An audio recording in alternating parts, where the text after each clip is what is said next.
മോദിജി ഒരു പ്രധാനമന്ത്രി എന്ന നിലയിൽ ജനങ്ങളിൽ നിന്നും കൃത്യമായ ഫീഡ്ബാക്ക് ലഭിക്കുന്നതിന് താങ്കൾക്ക് എന്തൊക്കെ സോഴ്സാണുള്ളത്? അതിനോടൊപ്പം തന്നെ വിമർശനങ്ങളെ താങ്കൾ ഏത് രീതിയിലാണ് സമീപിക്കുന്നത്? ഞാൻ ഈ രാജ്യത്തിൻ്റെ അടിത്തട്ട് വരെ കൃത്യമായി മനസ്സിലാക്കുന്ന ആളാണ്. അതിനെക്കുറിച്ച് ഞാൻ വളരെ വിശദമായി അനാലിസിസ് ചെയ്യാറുമുണ്ട്.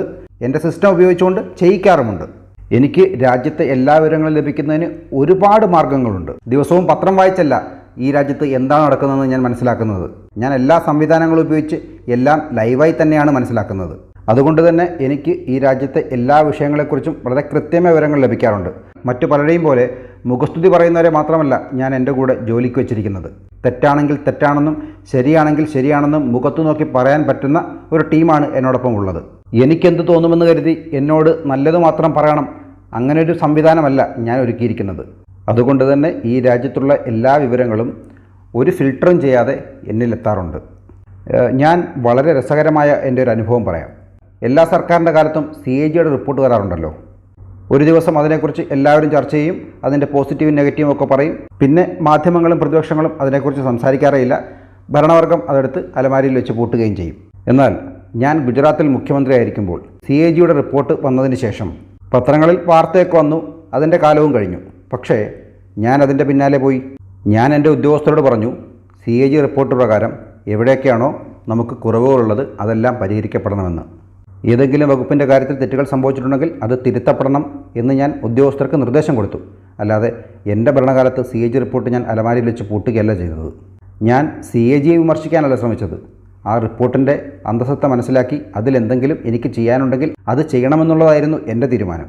ഞാൻ CAG റിപ്പോർട്ടിനെ ഒരു കണ്ണാടി എന്ന രൂപത്തിലാണ് കണ്ടത്. രണ്ടാമത്തെ കാര്യം, ഞാൻ ഗുജറാത്ത് മുഖ്യമന്ത്രി ആയിരിക്കുമ്പോൾ സഭയിൽ ഈ ചോദ്യങ്ങൾ ചോദിക്കാറുണ്ടല്ലോ MLA മാർ.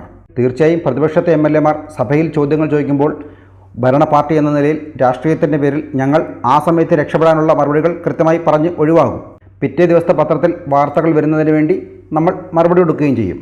പക്ഷേ എൻ്റെ ശരിക്കുമുള്ള ജോലി അതിന് ശേഷമായിരുന്നു തുടങ്ങിയിരുന്നത്. ഗുജറാത്ത് മുഖ്യമന്ത്രി ആയിരിക്കുമ്പോൾ എൻ്റെ സഭയിൽ ചോദ്യം ചോദിച്ചത് ആരായാലും, അത് പ്രതിപക്ഷത്തിലായാലും ഭരണപക്ഷത്തിലായാലും ഏത് പാർട്ടിയിൽപ്പെട്ടതായാലും, സഭയിലെ ഓരോ MLA മാരുടെയും ചോദ്യത്തെ തരംതിരിച്ച് അതാത് വകുപ്പുകളുമായി ബന്ധപ്പെടുത്തി ഞാൻ ആ ചോദ്യങ്ങൾ ആ ഡിപ്പാർട്ട്മെൻറ്റിന് നടപടിയെടുക്കുന്നതിന് വേണ്ടി നൽകുമായിരുന്നു.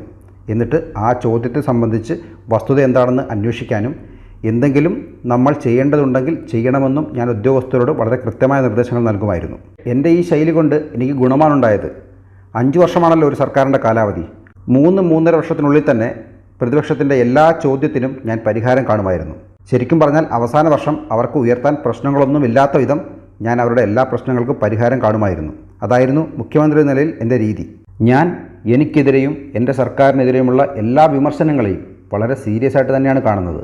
പക്ഷേ നമ്മുടെ നാടിൻ്റെ നിർഭാഗ്യം എന്താണെന്ന് വെച്ചാൽ നമ്മുടെ രാജ്യത്തെ സർക്കാരിനെ ചോദ്യം ചെയ്യേണ്ട മാധ്യമങ്ങൾക്ക് ഈ മത്സരങ്ങൾ കാരണം അവർക്ക് സമയം തികയുന്നില്ല. അതുകൊണ്ട് തന്നെ ഓരോ ദിവസത്തെയും നിലനിൽപ്പിന് വേണ്ടിയിട്ടുള്ള സൂത്രപ്പണികൾ മാത്രമാണ് 80% മാധ്യമങ്ങളും ഈ രാജ്യത്ത് ചെയ്യുന്നത്. ഓരോ വിഷയത്തെക്കുറിച്ച് അപഗ്രഥിക്കാനുള്ള സമയവും അവർക്കില്ല, അതിനുള്ള താല്പര്യവും മാധ്യമങ്ങൾക്കില്ല. നമ്മുടെ നാടിൻ്റെ നിർഭാഗ്യം എന്താണെന്ന് വെച്ചാൽ പ്രതിപക്ഷത്തെ നേതാക്കൾക്കും MP മാർക്കുമൊക്കെ താല്പര്യം മസാലയുള്ള വാർത്തകൾ സൃഷ്ടിക്കുന്നതിനാണ്, ആരോപണങ്ങൾ ഉന്നയിക്കുന്നതിലാണ്. അല്ലാതെ ശരിക്കും രാജ്യത്തിൻ്റെ യഥാർത്ഥ പ്രശ്നങ്ങൾ, അവരവരുടെ മണ്ഡലത്തിലെ യഥാർത്ഥ പ്രശ്നങ്ങൾ മനസ്സിലാക്കി അവതരിപ്പിക്കാനുള്ള സമയമില്ല. അതിനുവേണ്ടി അവർ പരിശ്രമിക്കാറില്ല. നമ്മൾ പറയുന്ന ഏതെങ്കിലും ഒരു വാക്കിനെക്കുറിച്ച് വിവാദമുണ്ടാക്കി പബ്ലിസിറ്റി ഉണ്ടാക്കി മാധ്യമങ്ങളിൽ നിറഞ്ഞു നിൽക്കാനുള്ള ശ്രമമാണ് പ്രതിപക്ഷത്തെ പല MP മാരും നേതാക്കളും ചെയ്യുന്നത്. അതുകൊണ്ട് തന്നെ നാടിന് ഒരു ഗുണവുമില്ലാത്ത ചില ആരോപണങ്ങൾ മാത്രം ഉന്നയിച്ച് അവർ സമയം കളയുകയാണ്. പ്രതിപക്ഷം ആരോപണം ഉന്നയിക്കുമ്പോൾ ഭരണപക്ഷം അതിന് മറുപടി പറയും. ശരിക്കും പറഞ്ഞാൽ ജനങ്ങൾ ഈ ചർച്ചയിൽ മുങ്ങിപ്പോവുകയാണ്. ഞാൻ പറയുന്നത് ഒരു രാജ്യത്തെ നല്ല ജനാധിപത്യത്തിന് നല്ല വിമർശനങ്ങളാണ് വേണ്ടത്. പക്ഷേ അതിനവർക്ക് താല്പര്യമില്ല.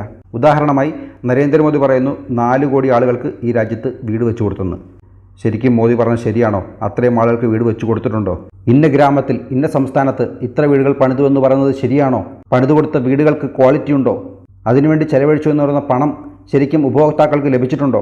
ആരെങ്കിലും ഇടനില നിന്ന് ആ പണം അപഹരിച്ചിട്ടുണ്ടോ? ഇങ്ങനെയുള്ള കാര്യങ്ങൾ ഇതൊക്കെ അന്വേഷിച്ച് പറയണമെങ്കിൽ അതിനെക്കുറിച്ച് പഠിക്കേണ്ടതുണ്ട്, അതിനുവേണ്ടി സമയം ചെലവഴിക്കേണ്ടതുണ്ട്. അതിനവർക്ക് താല്പര്യമില്ല. ഇത്തരം കാമ്പുള്ള വിമർശനങ്ങളാണ് ജനാധിപത്യത്തിൽ അത്യാവശ്യം വേണ്ടത്. ഞാനിപ്പോഴും വിശ്വസിക്കുന്നത് ഒരു നല്ല ഭരണ സംവിധാനം ഉണ്ടാകുന്നതിന് നല്ല വിമർശനങ്ങളും ഉണ്ടാകണം. ഞാൻ ദൈവത്തോട് പ്രാർത്ഥിക്കുന്നത് ഈ തെരഞ്ഞെടുപ്പിലെങ്കിലും ജനങ്ങൾ ആ രീതിയിൽ ജനങ്ങൾക്ക് വേണ്ടി സംസാരിക്കുന്ന, അവർക്ക് വേണ്ടി സമയം മെനക്കെടുത്താൻ കഴിവുള്ള ആളുകളെ തെരഞ്ഞെടുത്ത് ലോക്സഭയിലേക്ക് അയക്കണമെന്നാണ്. അത് പ്രതിപക്ഷത്തായാലും ഭരണപക്ഷത്തിലായാലും ഭരണകക്ഷിയോട് ഡേറ്റകളുടെ അടിസ്ഥാനത്തിൽ, തെളിവുകളുടെ അടിസ്ഥാനത്തിൽ കൃത്യമായി ചോദ്യങ്ങൾ ചോദിച്ച് അവരെ മുൾമുനയിൽ നിർത്താൻ കഴിവുള്ള ആളുകളെയാണ് ജനങ്ങൾ തെരഞ്ഞെടുത്ത് സഭയിലേക്ക് അയക്കേണ്ടത്. മോദിജി 2014 ഒരു സർക്കാരിന് കേവല ഭൂരിപക്ഷം കിട്ടിയത് രാജ്യത്ത് 30 വർഷത്തിന് ശേഷമാണ്. 2014 2019 ആ അവസരം താങ്കൾക്ക് ലഭിച്ചു. ഇത്തവണയും BJPക്കല്ലാതെ മറ്റൊരു പാർട്ടിക്കും ഒറ്റയ്ക്ക് 272 സീറ്റ് ലഭിക്കാനുള്ള സാധ്യത കാണുന്നില്ല. അതുകൊണ്ട് തന്നെ താങ്കൾ ചിന്തിക്കുന്നത് ജനങ്ങൾ ഒരു സഖ്യ സർക്കാർ ആഗ്രഹിക്കുന്നില്ല, ഏതെങ്കിലും ഒരു പാർട്ടിക്ക് തന്നെ കേവല ഭൂരിപക്ഷം ലഭിക്കുന്ന ഒരു തരത്തിലേക്ക് ഇത്തവണയും ഫലം വരുമെന്നാണോ? നോക്കൂ, ഏതെങ്കിലും ഒരു പാർട്ടിക്ക് മാത്രം ഭൂരിപക്ഷം ലഭിച്ചാലേ രാജ്യത്തിന് പുരോഗതി ഉണ്ടാകൂ എന്നില്ല. അടൽജിയുടെ സർക്കാരും ഒരു സഖ്യ സർക്കാരായിരുന്നു. പക്ഷേ ആ സർക്കാരിന് ഒരു അച്ചടക്കമുണ്ടായിരുന്നു. മാത്രമല്ല, അടൽജിക്കൊപ്പമുള്ള സഖ്യകക്ഷികൾക്കും ഒരു ഉത്തരവാദിത്ത ബോധമുണ്ടായിരുന്നു. ഭരണത്തിലെ പ്രധാനപ്പെട്ട പാർട്ടിയായിരുന്ന BJPക്കും ആ ഉത്തരവാദിത്ത ബോധമുണ്ടായിരുന്നു. വാജ്പേയിജിയുടെ നേതൃത്വത്തിൽ എല്ലാ പാർട്ടികളുമായി ഒരു നല്ല കോർഡിനേഷൻ ഉണ്ടായിരുന്നു. മൻമോഹൻ സിംഗിൻ്റെ സർക്കാരും ഒരു സഖ്യ സർക്കാരായിരുന്നു. പക്ഷേ അതിലെ പ്രശ്നം എന്തായിരുന്നു വെച്ചാൽ അവിടെ ഒരു സൂപ്പർ PM ഉണ്ടായിരുന്നു. അതുകൊണ്ട് തന്നെ റിമോട്ട് കൺട്രോൾ ഭരണമായിരുന്നു നടന്നിരുന്നത്. കൂടാതെ അദ്ദേഹത്തിനൊപ്പമുണ്ടായിരുന്ന സഖ്യകക്ഷികളുടെ ഓരോ മന്ത്രാലയങ്ങളും ഓരോ പ്രധാനമന്ത്രിമാരെ പോലെയാണ് പ്രവർത്തിച്ചത്. മൻമോഹൻ സിംഗ് ജിയുടെയും സഖ്യ സർക്കാരായിരുന്നു, വാജ്പേയിജിയുടെയും സഖ്യ സർക്കാരായിരുന്നു. പക്ഷേ രണ്ടിൻ്റെയും സ്വഭാവത്തിൽ വ്യത്യാസമുണ്ടായിരുന്നു. മാത്രമല്ല, പ്രധാനമന്ത്രി എന്ന നിലയിൽ അടൽജിയെ ഈ രാജ്യവും ഒപ്പമുള്ള സഖ്യകക്ഷികളും അംഗീകരിച്ചിരുന്നു, അദ്ദേഹത്തിൻ്റെ വാക്കുകൾക്ക് വില കൽപ്പിച്ചിരുന്നു. പക്ഷേ മൻമോഹൻ സിംഗ് ജിയുടെ കാലത്ത് ഈ സൂപ്പർ PM സിസ്റ്റം ഉണ്ടായിരുന്നല്ലോ. രാജ്യത്തെ ഔദ്യോഗിക സർക്കാരിനൊപ്പം ഒരു പാരലൽ സർക്കാർ കൂടി രാജ്യത്തുണ്ടായിരുന്നു. അതുകൊണ്ടാണ് അപകടമുണ്ടായത്. കാരണം ആർക്കും കൂട്ടുത്തരവാദിത്തം ഉണ്ടായിരുന്നില്ല. ആരും അങ്ങോട്ടും ഇങ്ങോട്ടും ഒന്നും ചോദിക്കുകയുണ്ടായിരുന്നില്ല. ഓരോ മന്ത്രാലയങ്ങളും അവരുടെ ഇഷ്ടത്തിനായിരുന്നു രാജ്യം ഭരിച്ചിരുന്നത്. ഞാൻ പറഞ്ഞത് ആ രോഗം ഇപ്പോഴുമുണ്ട്. ഇപ്പോഴത്തെ ഇന്ത്യ മുന്നണി മുന്നോട്ട് വെക്കുന്നത് എന്താണ്? 5 വർഷവും 5 പാർട്ടിയിൽപ്പെട്ട 5 പ്രധാനമന്ത്രിമാർ. അതാണ് അവരുടെ നയം. അതവർ തുറന്നു പറയുന്നില്ലെങ്കിലും അവരുടെ നയങ്ങളിൽ അത് വ്യക്തമാണ്. ഓരോ സഖ്യകക്ഷികളുടെയും മന്ത്രാലയവും മന്ത്രിയും അവരുടെ ഇഷ്ടത്തിനനുസരിച്ച് പ്രധാനമന്ത്രിയെ പോലെ പ്രവർത്തിക്കുമെന്നാണ്. അത് രാജ്യത്തിന് വളരെ വലിയ അപകടമുണ്ടാക്കുന്ന സ്ഥിതിയാണ്. ആരും അങ്ങോട്ടും ഇങ്ങോട്ടും ഒന്നും ചോദിക്കാനും പാടില്ല, ആരും അവരെ നിയന്ത്രിക്കാനും പാടില്ല. അങ്ങനെ ഒരു കൺട്രോളുമില്ലാത്തൊരു ഭരണമാണ് ഇന്ത്യ മുന്നണി ഇത്തവണയും മുന്നോട്ട് വെക്കുന്നത്. അതാണ് രാജ്യത്തിന് അപകടം. ഈ രീതിയിൽ എങ്ങനെയാണ് ഒരു രാജ്യത്തിന് മുന്നോട്ട് പോകാൻ കഴിയുന്നത്? 2014 നിലവിലുണ്ടായിരുന്ന സർക്കാരിനോട് ജനങ്ങൾക്ക് വളരെയേറെ ദേഷ്യമുണ്ടായിരുന്നു. ഭാരതീയ ജനതാ പാർട്ടി വളരെ വ്യക്തമായി തന്നെ ജനങ്ങളോട് പറയുകയും ചെയ്തു, നരേന്ദ്രമോദിയാണ് ഞങ്ങളുടെ പ്രധാനമന്ത്രി സ്ഥാനാർത്ഥിയെന്ന്. അതിൻ്റെ അടിസ്ഥാനത്തിലാണ് ജനം ഗുജറാത്തിലെ എൻ്റെ ട്രാക്ക് റെക്കോർഡ് കൂടി നോക്കി എന്നെ പ്രധാനമന്ത്രിയാക്കാൻ കൂടെ നിന്നത്. അങ്ങനെയാണ് ഞങ്ങൾക്ക് കേവല ഭൂരിപക്ഷമുള്ള സർക്കാർ 2014 ഉണ്ടാക്കാൻ കഴിഞ്ഞത്. പക്ഷേ 2019 ജനം വിശ്വസിച്ചത് അതിനു മുമ്പുള്ള 5 വർഷത്തെ സർക്കാരിൻ്റെ പ്രവർത്തനത്തെയാണ്. അതുകൊണ്ട് തന്നെയാണ് ജനം 2014 നൽകിയതിനേക്കാൾ കൂടുതൽ സീറ്റുകൾ നൽകി 2019 ഞങ്ങളെ വിജയിപ്പിച്ച് അധികാരത്തിലെത്തിച്ചത്. കാരണം ജനങ്ങൾക്ക് മനസ്സിലായി, കേവല ഭൂരിപക്ഷമുള്ള ഒരു സ്ഥിര സർക്കാരിന് ജനങ്ങളോടും രാജ്യത്തോടും കൂടുതൽ ഉത്തരവാദിത്ത ബോധമുണ്ടായിരിക്കുമെന്ന്. സഖ്യ സർക്കാരിൻ്റെ അപകടം എന്താണെന്ന് മൻമോഹൻ സിംഗ് സർക്കാർ അവർക്ക് കാണിച്ചു കൊടുത്തിട്ടുണ്ടല്ലോ. അതുകൊണ്ട് തന്നെ ഇനിയും ഒരു സഖ്യ സർക്കാരിനെ ജനം ആഗ്രഹിക്കുന്നില്ല. ജനത്തിന് ആ ഒരു ചിന്താഗതിയുണ്ട്. ആ ചിന്താഗതി ഇത്തവണയും BJPക്ക് ഗുണപ്രദമാകുമെന്നാണ് ഞാൻ വിശ്വസിക്കുന്നത്. ഇതിനു മുമ്പുള്ള ഇലക്ഷൻ കാലം നോക്കിയാൽ നിങ്ങൾക്കൊരു കാര്യം മനസ്സിലാകും. ഈ ഖാൻ മാർക്കറ്റ് ഗ്യാങ്ങും മാധ്യമങ്ങളും ചേർന്ന് ഇലക്ഷൻ്റെ അവസാന ഘട്ടമാകുമ്പോഴേക്കും രാജ്യത്ത് മറ്റൊരു ചർച്ച കൊണ്ടുവരും. ഇത്തവണ ത്രിശങ്കു സർക്കാരായിരിക്കും, ആർക്കും ഭൂരിപക്ഷം ലഭിക്കാൻ പോകുന്നില്ല. ഈ രീതിയിലുള്ള ചർച്ചകൾ അവർ കൊണ്ടുവരാറുണ്ട്. ഇലക്ഷൻ തീരുന്നതിന് ഏതാണ്ട് 20 ദിവസം മുമ്പ് ഹങ് അസംബ്ലി ആയിരിക്കും വരാൻ പോകുന്നത് എന്നുള്ള രീതിയിൽ ചർച്ചകൾ വരുമെന്ന് ഞാൻ പ്രതീക്ഷിച്ചിരുന്നതാണ്. ഇത്തവണ അതിനുള്ള ധൈര്യം പോലും പ്രതിപക്ഷം കാണിച്ചില്ല. ഇത്തവണ അവർ ഇലക്ഷൻ കമ്മീഷനെയും EVMനെയൊക്കെ പഴി പറഞ്ഞ് അവരുടെ കാലം കഴിച്ചുകൂട്ടുകയാണ് ചെയ്തത്. മാത്രമല്ല, താങ്കൾ 400 പാർ എന്ന മുദ്രാവാക്യവും പറഞ്ഞിരുന്നല്ലോ. 400 പാർ എന്ന മുദ്രാവാക്യം ഞാനല്ല ഉയർത്തിയത്. ജനങ്ങളിൽ അങ്ങനെ ഒരു തീരുമാനം എനിക്ക് മനസ്സിലാക്കാൻ കഴിഞ്ഞു. അവരുടെ കണ്ണുകളിൽ ആ ശക്തി എനിക്ക് മനസ്സിലാക്കാൻ കഴിഞ്ഞു. മാത്രമല്ല, ഈ മുദ്രാവാക്യം പോലും അവരിൽ നിന്ന് എന്നിലേക്കാണ് വന്നത്. ആ മുദ്രാവാക്യം ഞാൻ ഏറ്റെടുത്ത് പ്രവർത്തകർക്ക് നൽകുകയാണ് ചെയ്തത്. മോദിജി, താങ്കൾ കഴിഞ്ഞ കുറച്ച് കാലങ്ങളായി ഈ ഖാൻ മാർക്കറ്റ് ഗ്യാങ്ങിനെ കുറിച്ച് പറയുന്നുണ്ട്. എനിക്ക് തോന്നുന്നത് പ്രധാനമായും 2019 മുതലാണ് പറയാൻ തുടങ്ങിയത്. 2024 താങ്കൾ പറയുന്ന ഈ ഖാൻ മാർക്കറ്റ് ഗ്യാങ് ഇത്ര വർഷമായിട്ടും തിരുത്തപ്പെട്ടില്ല എന്നാണോ താങ്കൾ പറയുന്നത്? നോക്കൂ, ഞാൻ പറഞ്ഞത് അവർക്ക് ഞങ്ങളെ ബുദ്ധിമുട്ടിക്കാൻ കഴിയുമെന്നല്ല. അവർ എനിക്കൊരു ഭീഷണിയാണെന്നല്ല ഞാൻ പറയുന്നത്. അവർ ഒരു പ്രത്യേക കുടുംബത്തിൻ്റെ ഭൃത്യരായിരുന്നു കൊണ്ട് ആ ഉപജാപക സംഘം ഈ രാജ്യത്ത് അജണ്ടകൾ സൃഷ്ടിക്കുന്നു. അവർ എന്താണ് ചെയ്തത്? വ്യക്തികൾ മാറുന്നുണ്ട്, തലമുറകൾ മാറുന്നുണ്ട്, പക്ഷേ അവർ ചെയ്യുന്നത് ഒരേ കാര്യം തന്നെയാണ്. അവരുടെ സംസ്കാരത്തിന് ഒരു മാറ്റവും സംഭവിക്കുന്നില്ല. നമുക്ക് പഴയ കാലം നോക്കാം. സർദാർ പട്ടേലിനെ കുറിച്ച് ഇവരെന്തൊക്കെയാണ് പരിഹസിച്ച് പറഞ്ഞിരുന്നത്? അദ്ദേഹത്തിൻ്റെ വസ്ത്രത്തെക്കുറിച്ച്, അദ്ദേഹം ഇരിക്കുന്നതിനെക്കുറിച്ച്, എഴുന്നേൽക്കുന്നതിനെക്കുറിച്ച്, നടക്കുന്നതിനെക്കുറിച്ച് വളരെ മോശമായ രീതിയിൽ അദ്ദേഹത്തെ ഇവർ അപമാനിച്ചിരുന്നു. ഇതേ ആളുകൾ തന്നെ മഹാത്മാഗാന്ധിയെയും അപമാനിച്ചിരുന്നു. ഇതേ ആളുകൾ ബാബാ സാഹബ് അംബേദ്കറിനെയും അപമാനിച്ചിരുന്നു. ലാൽ ബഹദൂർ ശാസ്ത്രി മാത്രമാണ് ഇവരുടെ ആക്രമണത്തിൽ നിന്നും ശരിക്കും രക്ഷപ്പെട്ടത്. അതിന് യുദ്ധം ഒരു കാരണമാണ്. മാത്രമല്ല വളരെ പെട്ടെന്ന് അദ്ദേഹം മരണമടയുകയും ചെയ്തു. അതുകൊണ്ട് ലാൽ ബഹദൂർ ശാസ്ത്രിയെ കൂടുതൽ അപമാനിക്കാൻ ഇവർക്ക് കഴിഞ്ഞില്ല. മറ്റൊരാൾ മൊറാർജി ദേശായി മൂത്രം കുടിക്കുന്നയാളാണ് എന്നുള്ള രീതിയിൽ ഈ ലോകമാകെ അദ്ദേഹത്തെ അപമാനിക്കാൻ ശ്രമിച്ചു. പക്ഷേ നമ്മുടെ രാജ്യം കണ്ട ഏറ്റവും മികച്ച ധനകാര്യ മാനേജ്മെൻറ്റ് ചെയ്തത് അദ്ദേഹത്തിൻ്റെ കാലത്തായിരുന്നു. നമ്മുടെ ചരിത്രത്തിൽ ഏറ്റവും കൂടുതൽ വിലക്കയറ്റം പിടിച്ചു നിർത്തിയത് മൊറാർജി ദേശായിയുടെ ഭരണകാലത്തായിരുന്നു. പക്ഷേ അദ്ദേഹത്തെ അപമാനിക്കാനാണ് ഇവർ ശ്രമിച്ചത്. മറ്റൊരു പ്രധാനമന്ത്രിയായിരുന്ന ദേവഗൗഡജിയെ ഇവരെന്താണ് പറഞ്ഞിരുന്നത്? ഉറക്കം തൂങ്ങിയാണ് എന്നിവർ പറഞ്ഞിരുന്നു.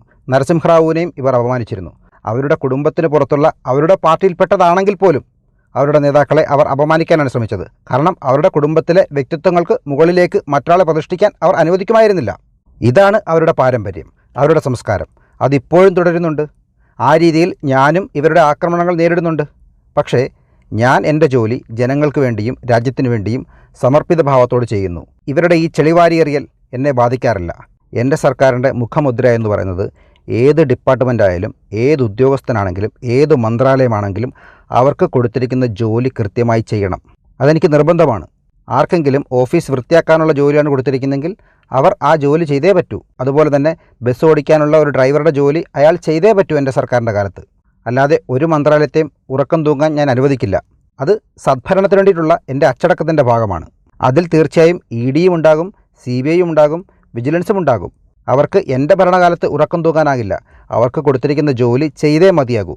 ജോലി കൃത്യമായി ചെയ്യുന്നതിൻ്റെ പേരിൽ ഒരു വകുപ്പിനെ, ഒരു ഏജൻസിയെ കുറ്റം പറയുന്നത് ഈ സർക്കാരിൻ്റെ കാലത്ത് മാത്രമാണ് ഞാൻ ആദ്യമായി കാണുന്നത്. എൻ്റെ സർക്കാരിന് മുമ്പുള്ള 10 വർഷത്തെ ഭരണകാലത്ത് പ്രധാനമന്ത്രിയും ഉണ്ടായിരുന്നു, പ്രധാനമന്ത്രിയെ നിയന്ത്രിക്കുന്ന സൂപ്പർ PM ഉണ്ടായിരുന്നു. പക്ഷേ ആ കാലത്ത് അന്വേഷണ ഏജൻസികൾ ആകെ പിടിച്ചെടുത്തത് വെറും 34 ലക്ഷം രൂപയാണ്. ഒരു കുട്ടിയുടെ സ്കൂൾ ബാഗിൽ വെക്കാൻ കഴിയുന്നത്ര മാത്രം തുക.